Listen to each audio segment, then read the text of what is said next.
Class 12th mass media में unit number 4 creative contributions of की people में chapter number 1 है फिल्म। इसमें हम जो फिल्म मेकिंग में जितने लोग इन्वॉल्व हैं उनके क्या कॉन्ट्रीब्यूशंस रहते हैं हम वो पढ़ेंगे। सबसे पहले स्टार्ट करते हैं द राइटर के साथ कि राइटर क्या काम करता है। देखो, राइटर जो है ना वो काम करता है स्क्रिप्ट को लिखने का, और स्क्रिप्ट जो है बहुत इंपॉर्टेंट है अगर आपको फिल्म अपनी बनानी शुरू करनी है। तो एक तरीके से हम कह सकते हैं कि जो राइटर है ना वो फाउंडेशन ले करता है हर पिक्चर का। एक फंडामेंटल डिफरेंस है राइटर के काम में और बाकी लोगों में कि राइटर जो है हमेशा ब्लैंक पेज से स्टार्ट करता है। आप बुक में पढ़ सकते हैं। राइटर जो है एक ओरिजिनल आइडिया के साथ स्टार्ट करता है अपना काम, या फिर कोई अडेप्टेशन कर लेता है किसी प्ले की, शॉर्ट स्टोरी की या नॉवल की, तो वो उसकी मर्जी है। लेकिन दोनों ही केसेस में राइटिंग का जो प्रोसेस है वो सेम रहेगा। क्या प्रोसेस रहता है? पहले आइडिया सिनॉप्सिस, फिर वो बदलता है ट्रीटमेंट में, उसके बाद उसको स्क्रिप्ट बनाई जाती है। अडेप्टेशन के लिए भी यहाँ पे 3rd पैराग्राफ में लिखा गया है कि बहुत अच्छी जजमेंट की रिक्वायरमेंट होती है, क्योंकि आपको ये डिसाइड करना होता है कि स्क्रीन पे आप स्टोरी को कैसे दिखाओगे और कौन सी पॉइंट्स पे आप फोकस करोगे। उसी के साथ आप ओरिजिनल जो वर्क होता है उसमें ओमिशंस भी करता है राइटर, सिलेक्ट भी करता है पार्ट्स को। जरूरी नहीं है कि जितने भी सब प्लॉट्स हैं या कैरेक्टर्स हैं वो ओरिजिनल में होने चाहिए, कई बार वो खुद से भी जनरेट कर सकते हैं फॉर अडेप्टेशन। साथ ही यहाँ पे लिखा हुआ है स्क्रीन राइटर्स की ना 4 इंपॉर्टेंट क्वालिटीज हैं। पहली क्वालिटी है कि आपको साउंड नॉलेज होनी चाहिए टेक्निकलिटीज की, प्रोसेस ऑफ फिल्म मेकिंग की। दूसरी आपकी क्वालिटी होनी चाहिए कि आपको कैरेक्टर्स का बड़ा अच्छा परसेप्शन होना चाहिए और आपको ड्रामेटिक कॉन्फ्लिक्ट का भी नॉलेज होना चाहिए। तीसरा क्वालिटी है कि आपको ये समझना है कि जो भी आप लिख रहे हो ना एज अ राइटर, वो जो है सब्जेक्ट टू प्रैक्टिकलिटी है, कि फिल्म प्रोडक्शन वाले भी उसको ओके करें, उसको अप्रूव करें। तो रियलिस्टिक आपको जो स्क्रिप्ट है वो लिखनी है। साथ ही 4th पॉइंट ये है कि आपको अलग अलग लेवल्स ऑफ लैंग्वेज का भी ख्याल रखना है, क्योंकि आपको आगे जाके मोनोलॉग्स और वॉइस ओवर्स भी डिसाइड करने होंगे।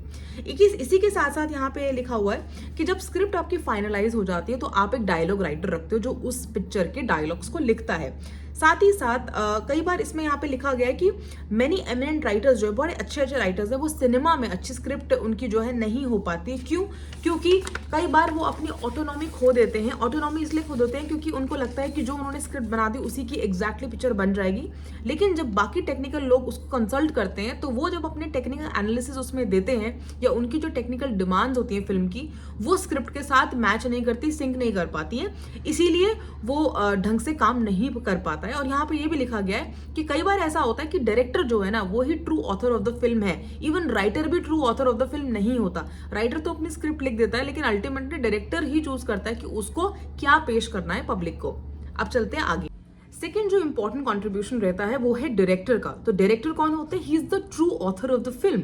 He is actually the captain of the ship, because वो प्री प्रोडक्शन से लेकर पोस्ट प्रोडक्शन हर एक्टिविटी में वो इन्वॉल्व रहते हैं। डायरेक्टर जो होते हैं ना उनके अंदर जो क्रिएटिव अर्ज होती है और जो एबिलिटी होती है उसके साथ उनके अंदर स्किल्स होना जरूरी है, क्योंकि उन्हें लोगों को हैंडल करना है। जो डायरेक्टर काम करते हैं वो एक आर्मी ऑपरेशन से कम नहीं होता, क्योंकि उनको बहुत ज़्यादा प्लानिंग करनी पड़ती है, अपने रिसोर्सेज को देखना पड़ता है और किस तरीके से टीम्स उन सारी एक्टिविटीज़ को इंप्लीमेंट कर पाए, एग्जीक्यूट कर पाए, वो भी रिस्पॉन्सिबिलिटी जो है डायरेक्टर के साथ रहती है। इसीलिए डायरेक्टर का जो स्कोप ऑफ रिस्पॉन्सिबिलिटी बहुत वाइड है, बहुत डाइवर्स है। डायरेक्टर को राइटर के साथ भी काम करना पड़ता है अगर उसको स्क्रिप्ट को परफेक्ट करना है तो। और फिल्मिंग के दौरान भी डायरेक्टर्स जो है एक्टर को डायरेक्ट करते हैं, क्रू की एक्टिविटीज़ को सुपरवाइज करते हैं और ये देखते हैं कि क्या उनको प्रिंट तक ले जाना है।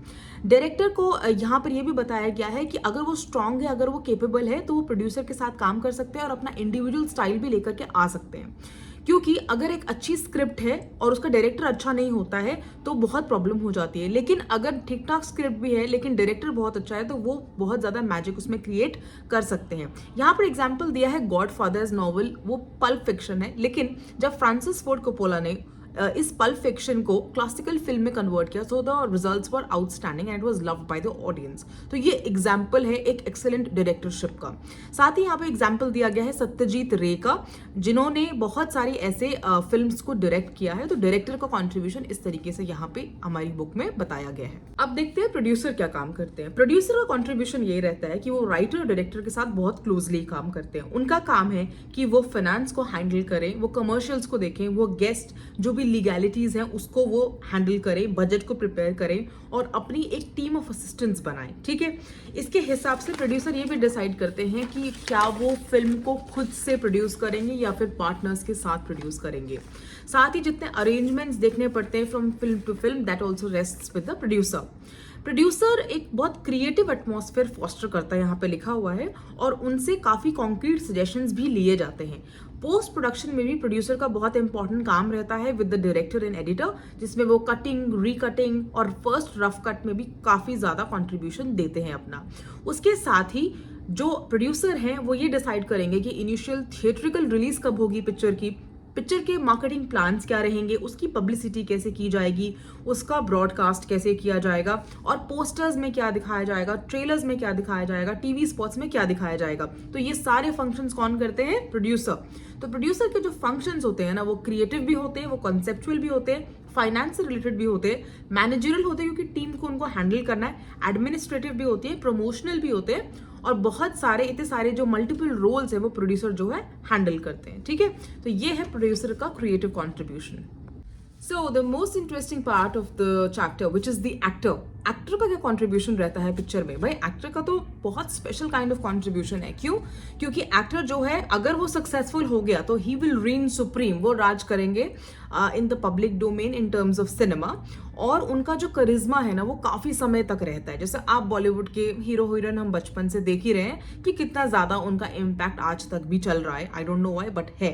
तो रियलिटी में क्या है कि ऐसे बहुत कम एक्टर्स होते हैं जो इतना फेम, इतनी जो है राज करते हैं इस सिनेमा इंडस्ट्री में। लेकिन यहाँ पे बताया गया है कि अगर एक कोई मॉडरेट एक्टर भी है ना, उसका भी अपना एक ऑरा हो जाएगा। साथ ही यहाँ पे लिखा गया है कि एक्टर जो है वो कैरेक्टर्स को लाइफ देते हैं। जो राइटर और डायरेक्टर कैरेक्टर सोचता है ना, उसमें लाइफ देने वाला व्यक्ति कौन है? एक्टर है, क्योंकि वो ही उसके अंदर जान डालता है और वो उसको परफॉर्म करता है। यहाँ पर एग्जाम्पल दिया गया है शोले पिक्चर से गब्बर सिंह का, कि कैसे गब्बर सिंह का जो रोल है उसको कैसे दिखाया गया, कैसे प्रेजेंट किया गया, and what was its importance in making that character very very famous. तो ये डिपेंड करता है कि आप एक्टर को किस लाइट में दिखाना चाहते हो और कितने अच्छे तरीके से उसको प्रेजेंट करना चाहते हो।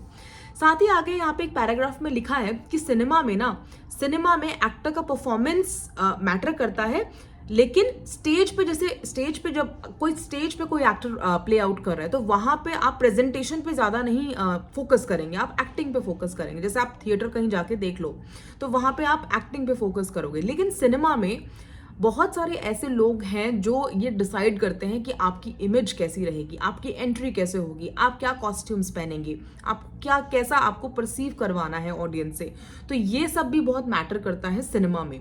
ठीक है, तो यहाँ पर ये लिखा गया है कि डिपेंड करता है कि मेकअप कैसा है, कॉस्ट्यूम कैसा है, profile view, frontal view, close up है, लॉन्ग शॉट है, एंट्री कैसे हो रही है। कई सारे आप मूवी एक्टर्स देखेंगे बॉलीवुड के या किसी भी इंडस्ट्री के जो इतनी अच्छी एक्टिंग नहीं करते हैं, लेकिन उनका प्रेजेंटेशन, उनका ऑरा ऐसा बना दिया जाता है कि लोग उनकी पिक्चर देखने चले जाते हैं। So this is the reality of the Indian cinema.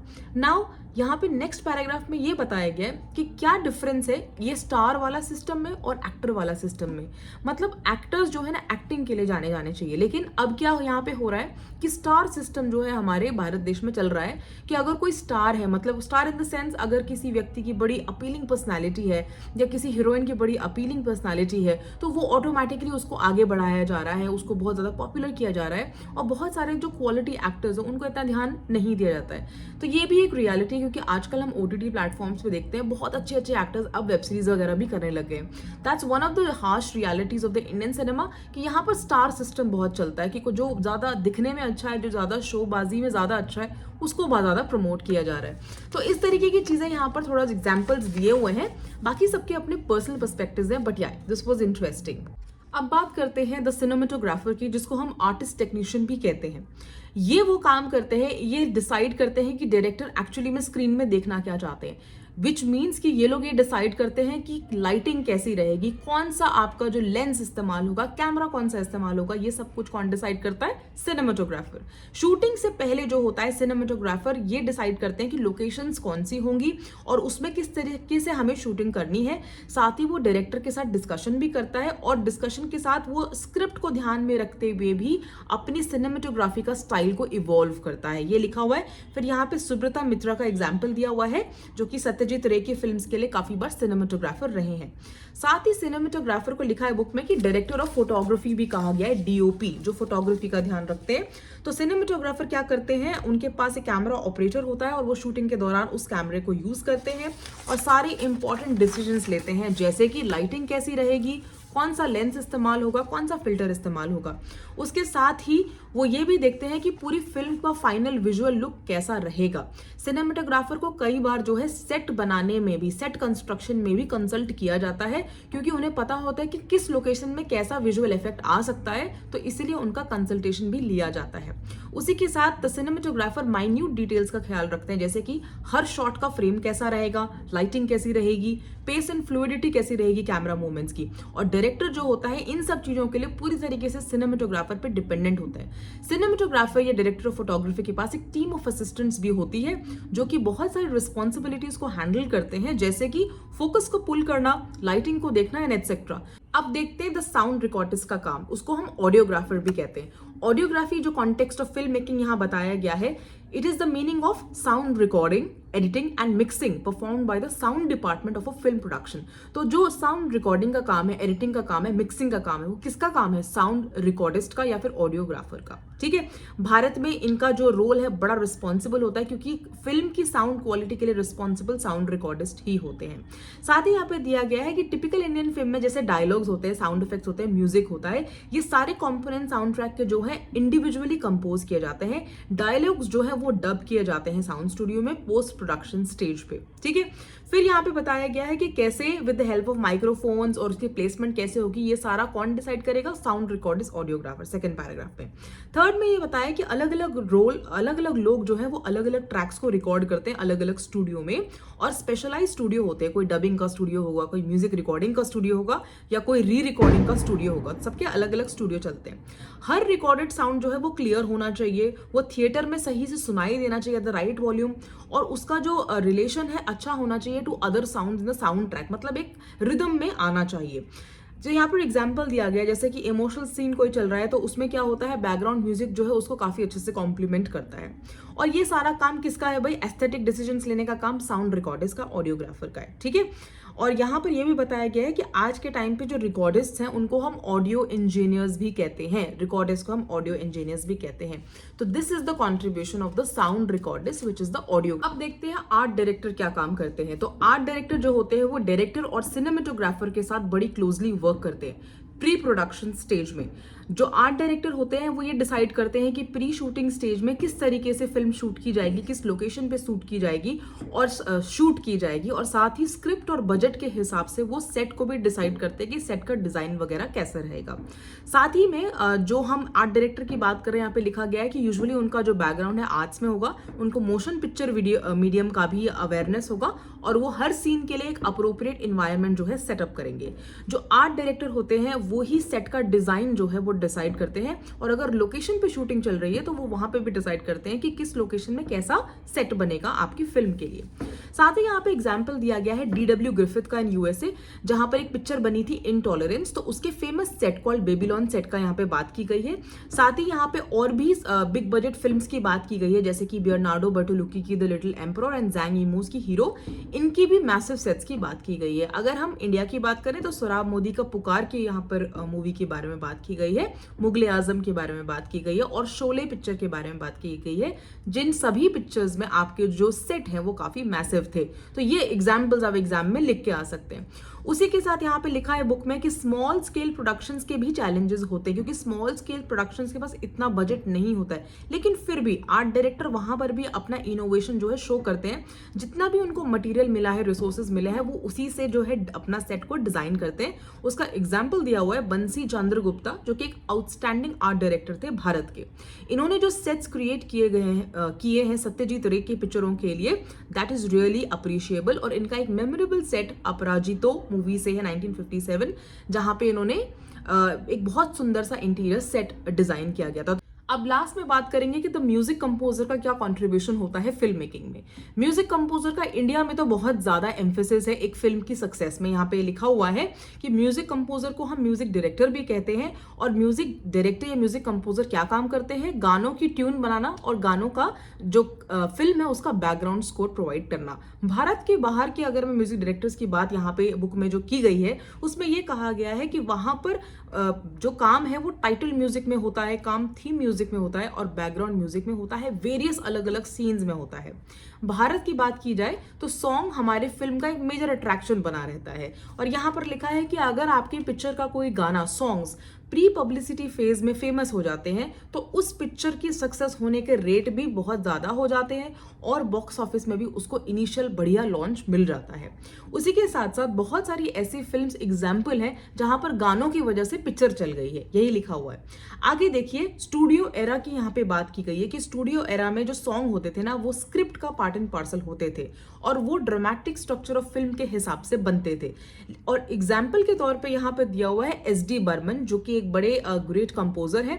उनके 2 गानों का यहाँ पे जिक्र है, एक लड़की भीगी भागी सी एंड अब के बरस। बुक में बोला गया है कि इन दोनों गानों को आप सुनिए, आप इनको वॉच कीजिए, इनकी वीडियोस, और इन दोनों के बैकग्राउंड स्कोर को, इन दोनों के जो रेंडरिंग है, जो इनके ऑर्केस्ट्रेशन है, उसको कंपेयर कीजिए, उसको समझिए और फिर ये देखिए कि कितना डिफरेंस है इनके गाने कंपोज होने में और आज के समय में जो गाने कंपोज होते हैं। साथ ही यहाँ पर एग्जाम्पल हॉलीवुड पिक्चरों से भी दिया गया है, जैसे कि Bernard Herrmann score for Psycho and Taxi Driver Maurice Jarre score for Doctor Zhivago. John Barry's का title music for James Bond films का भी यहाँ पे एग्जाम्पल दिया गया है और यहाँ पे बताया गया है कि कैसे म्यूजिक से एक सीन का इम्पैक्ट जो है वो डीपन हो जाता है और हमारी मेमोरी में एक स्ट्रॉन्ग एसोसिएशन क्रिएट कर देता है। इसी के साथ ये यूनिट कंप्लीट होता है, म्यूजिक कंपोजर वाला भी जो पार्ट है वो कंप्लीट होता है। अगर फिर भी आपके पास कोई डाउट्स हैं, क्वेरीज हैं, तो आप कमेंट्स में जरूर लिखिए। All the very best for your board examination, and I hope that you have thoroughly enjoyed this lecture. Please share, like and subscribe the video. Bye bye.